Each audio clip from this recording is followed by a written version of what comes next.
we warwanaye bahaye amafaranga ngo ugende ushyira abantu ngo ufite video yanjye ngo ndimo ndarikata muri wuncenje ngo ndimo ndarikata mu musi wagiye cyangwa influencer murakennye umuntu w'umugabo wubatse ufite n'abana umuntu araza ko ngati ngiye kugurira akawunga k'ibihumbi 20 usebye buri kantu ngo uri kana kina cyakora amahirwe nagize ubu nyine mu mpaye akazi anu ari mara rigata umupuri w'umukobwa buriya byakumareye keneke ariko reka nkubwire yego mubwira uburyo yashyize hanze kwifata nk'umukobwa urabizi iyo mvugishije bituma byose mbivuga ndaza kubikubwira sobanurire none se gute uva ahantu wamara kwavana n'iminsi 3 irashira tukaba tubonye video ya buri kantu arimo ararigata umupuri ejo bundi nari ndi kureba muri phone nsanga ari kumwe n'ibyana bibiri gutyo bari kumwe mu buriri none ari nawe wifatiye video nkamaze sereka nkubaze nk'ifashe video bana bakobwa ngo ikizagera se ngo ari sura yanjye wabonye ngo kubera ari ngifite phone ifata neza ngo nabafashe ndaziboherereza ndavuga aho twagiye Marriott ntago wavuye kwa buri kantu na buri nguni mushwanye mumaze gushwana video y'umupuri bigiye hanze ninde wayishize hanze mujye mucemba abana babandi mwakwiye amakamera aba yabyemeye dore niyo yayi hashize amezi 2 dukoze ikiganiro uvuga ko twite inda ya buri nguni uretse genda gake ubu bivuze ngo mbere yaho wambwiye ko inda yari ifite amezi angahe 3 ugashize amezi 5 inda y'amezi 5 kigaragara bo ubu ntibabeshya abanyarwanda ubugambo bwose mwavuze ibyo bintu muvuga muzi ko mugiye kunyanga muri kunsebya mfite uruganda njyamo nkabivugiraho rugahita rumprintingira amafaranga ngewe ubu nyine mu mpaye akazi nakuneze nagerana reka ngena nyine duhurire kuri buri kantu na buri nguni nkorera amafaranga nta kundi nyine niko mwabipanze reka nkorera amafaranga mwese ariko raza ako gara uko bwasaze bwa ariko wowe n'umuntu wagoye amafaranga mwabakene mwe mwese ko muri batatu duhure aho ntabwo ari imvugo buri kantu akunda gukoresha ngo niba ari umusu wa gege aho ntabwo ari umusu wa gege waba akavuga ati ibintu nk'ibyo ngibyo nyine nawe urabyumva bakobwa baraje baranyoye kize gute byanga byakunda urumva nabantu baziranye ariko bagiye gutaha atereka ntabwo yaba yarashatse kuba wenda hari ibyo wenda yifuza ko bakorana wenda bikaba ibibazo bikabyara amakimbirane ameze gutyo wenda abana bakavuga batereka ibyo ni biri kwibazwa ku mbuga nkoranyambaga n'amakuru ari breaking news ngira ngo nkuko uri kureba kuri iyo screen yawe uri kubona umusore musanzwe mukunda mu myidagaduro ya hano mu gihugu cy'u Rwanda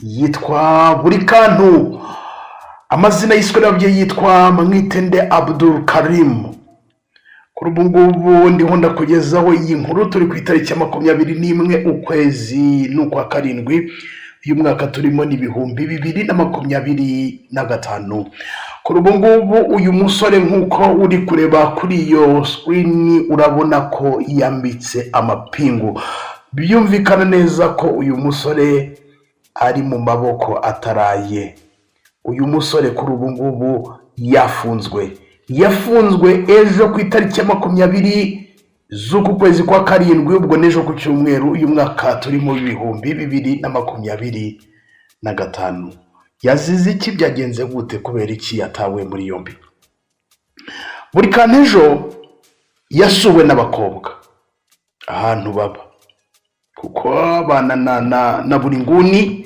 kugira ngo nabasora abantu benshi bakunda donc uburyo batangiye bagezaho abana amakuru ndetse donc bakabikora mu buryo navuga ngo nubwa comedy abantu benshi bagenda nyine babakunda ndetse donc babahereza igikundiro cyabo abantu barabakunda cyane hari abakobwa baje gusura buri kantu bamusura aho asanzwe aba ejo ku cyumweru barangije icyo bafata birumvikana kwakira abantu nibisanzwe cyane noneho nka hano mu mujyi wa Kigali kugira ngo abana baryoshya, inkumi ziza kubasura, ibintu nk'ibyo ngibyo.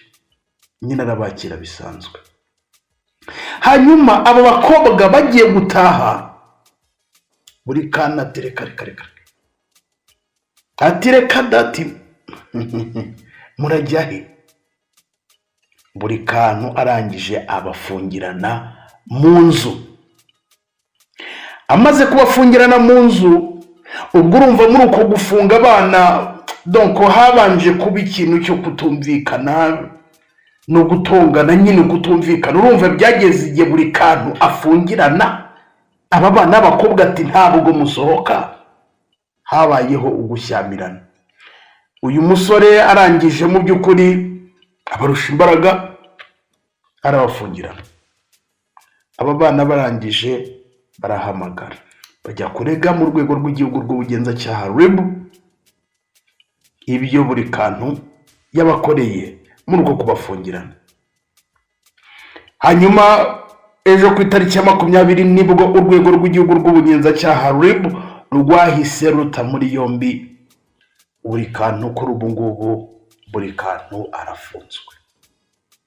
Ariko se wenda ibyo ni biri ku mbuga nkoranyambaga, kubera ko mu by'ukuri Dr Murangira Biseri, umuvugizi w'urwego rw'igihugu rw'ubugenzacyaha RIB, yavuganye n'ikinyamakuru Igihe yamiriza iby'aya makuru.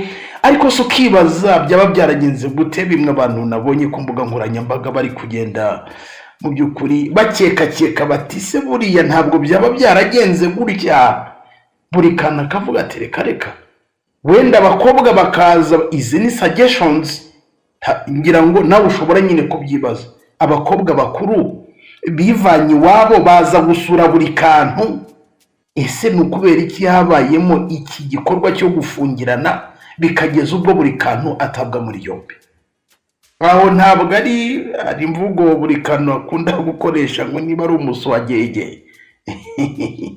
Aho ntabwo ari umuswagege. Waba akavuga ati ibintu nk'ibyo ngibyo, nyine nawe urabyumva. Bakobwa baraje baranyoye, kize gute, byanga byakunda. Urumva ni abantu baziranye, ariko bagiye gutaha ati reka. Ntabwo yaba yarashatse kuba wenda hari ibyo wenda yifuza ko bakorana, wenda bikaba ibibazo bikabyara amakimbirane ameze gutyo, wenda abana bakavuga bati reka. Ibyo ni biri kwibazwa ku mbuga nkoranyambaga, ni suggestions, ni ubusesenguzi ku rwego nyine umuntu ava iwabo. Umwana w'umukobwa arakuze agiye gusura umusore, bagiye gusura umusore, ariko mu gutaha hakaba amakimbirane kugeza ubwo haba ubushyamirane, buri kantu agafungirana aba bakobwa. Cyangwa se haba hari ibindi bibazo baba bari bafitanye, nabyo byashoboka ko rwose abantu bashobora kugirana amakimbirane, cyangwa se bakaganira ingingo donc nyine abantu batumvikanaho, ugasanga impande zombi, haba ku ruhande rw'umukobwa, ku ruhande rw'umusore, hajemo icyo kintu nyine cyo kugira kamere, ugasanga ahisemo kuba yagira gute, yabafungirana. Gusa igihari nayo makuru ari ku mbuga nkoranyambaga avuga ko uyu buri kantu afunze, kandi RIB ikomeje iperereza. Ngira ngo ifoto wayibonye, ikomeje pereza. Nayo makuru ahari nyine amakuru yisumbuye, ntabwo RIB irayashyira hanze ngo byagenze gutya na gutya. Ibyo ngibyo nkugejeho ni ibyo abantu bari gukomeza gukeka ku ruhande, bavuga bati ese ntabwo yaba yabasabye wenda kuba baryamana bikabyara amakimbirane ameze gutya? Wenda ari amakimbirane ajya abaho, ugasanga wenda umukobwa ashobora nko gusura umusore akamwakiriza inzoga zihenze, akikora ku mufuka akagira gute, azi ngo wenda hari uko biri buze kuza ko byagenda. Hanyuma yavuga ati ariko suraje uranyoye, muragiye, nta n'ikintu wenda kibaye, ugasanga nyine bibyaye ikibazo gikomeye cyane. Ariko nuko nguko donc amakuru ari ku mbuga nkoranyambaga, ibyo bindi nibyo abantu bari kugenda bibaza, bavuga bati si byaba byagenze gute, isi abakobwa umusore yari yabasuye, ibintu nk'ibyo ngibyo. Wumve ngo abantu benshi bari gukomeza kubyibazaho cyane. Buri kantu rero ni umusore, ngira ngo ejo bundi nibwo namubonye muri Wacu na Muzika, ejo bundi samedi yagaruka ku mashusho bagiye bamwitirira ku mbuga nkoranyambaga bavuga ngo ari amashusho y'ubusambanyi ngo ari ku mbuga nkoranyambaga ngo ya buri kantu ngo ariko ibintu by'ibishizi by'isoni, nyine wumve ko ari amashusho y'urukozasoni nyine. Ngira ngo ejo bundi nibwo yabihakanye avuga ati rwose njyewe nize computer science nzi gufata ifoto narangiza ngatracking umuntu ati rwose uriya muntu ntabwo ari njyewe, uriya muntu reka ntabwo ari njyewe, ibintu ngibyo. So rero nyuma y'aya makuru mu by'ukuri yiregura avuga ati si njyewe, nayo makuru y'amavideo y'urukozasoni yagiye amuvugwaho mu minsi yashize akurikiwe n'ayanga, ahubwo abantu babonye ngo yatawe muri yombi batangira gutekereza bati se ni ya mashusho yaba yazize, ntabwo ari ayo ngayo. Ibyo byo donc byararangiye, ibyo buri kantu yazize nibyo ngibyo abantu benshi mu by'ukuri bari gukomeza kumusabira ku Mana ngo Imana imworohereze, ariko kandi shaka kujya kurwana n'abakobwa koko, n'abakobwa ukajya gufungira nukate si mwakwihana aba bana b'abakobwa koko. Abakobwa mu mujyi wa Kigali murabona muzabashobora? Aba bakobwa mu mujyi wa Kigali koko murabona? Ariko mwakagira Imana n'abantu mwereka nsore zanga ngayo nguko buri kantu mukomeze mu musengere. N'aya makuru ari breaking news asohotse aka kanya nagiraga ngo mbagezeho. Murabizi nitwa Shadow, iyi ni Shadow 250 TV. Niba utarakanda subscribe ubikore tujye tubana 5 kuri 5.